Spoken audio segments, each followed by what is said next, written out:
Hey, everybody, I'm John Granato. That's Lance Zierlein. You can hear us mornings on ESPN 97.5 and 92.5. You can also hit subscribe right now to get all of our content here at SportsMap. Last offseason, Lance, Eric Bieniemy, one of the hottest names in coaching. Rumors were Deshaun wanted him. The Texans didn't interview him. What a mess up they did and everything else. They finally interviewed him late. But now, 2 coaching cycles later, he's been passed over again for head coaching opportunities. What do the Texans potentially know about Eric Bieniemy that he's all of a sudden not a contender for any job anymore? You know, I really don't know. I don't know if Jack Easterby knew something. I don't know if Nick Caserio knew something. I have no idea. It's a very strange situation. I don't know if the Texans knew something or if they didn't. I don't blame the Texans for not wanting their quarterback to pick their next head coach because, as we saw, at any point a quarterback can just be gone or just quit on the team, whatever the case may be.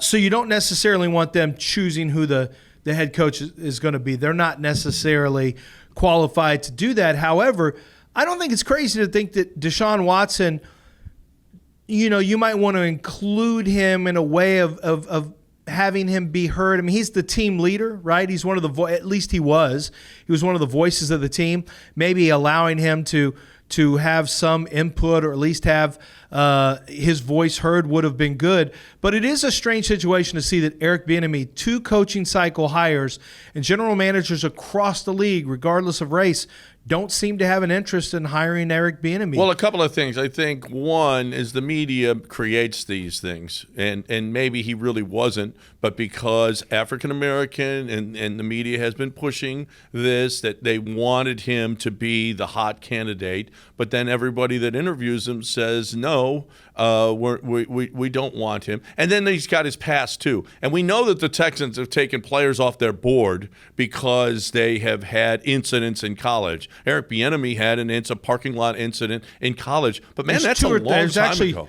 There's actually 2 or 3 incidents like that in his background, which it's several years ago. It's so long ago, though. Yeah. Are the Texans still going to hold that against them, something that happened back in college? I don't think it's Texans. I think the league is basically, for whatever reason, just not that interested in Eric Bieniemy as a head coach. And now the plot thickens because Eric Bieniemy may not have a job with the Kansas City Chiefs anymore. And I don't know if the Chiefs want to move in a different direction or if Eric Bieniemy does. Is it mutual?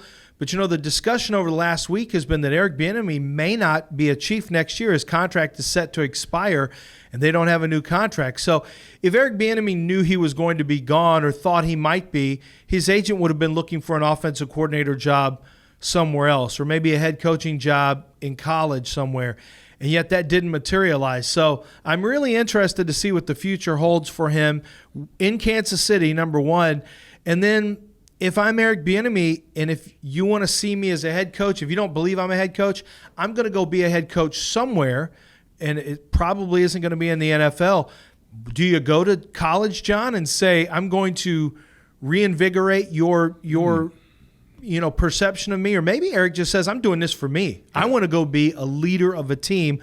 I want to go see what it's like. Yeah, well, you're going into a situation that probably isn't very good. Otherwise, there wouldn't be an opening for that head coaching job. You're going into a situation where you have to recruit, which you haven't had to do ever because you're an NFL guy. I don't know that's the route for everybody, but he could certainly build a name for himself if he did take a head coaching job and was successful. Then you got to be successful on top of it. I wonder if, Lance, would the Texans be in a better position right now if Eric Bieniemy was going into his second year as the head coach of the Texans as opposed to 1 year of David Culley and now Lovie Smith taking over?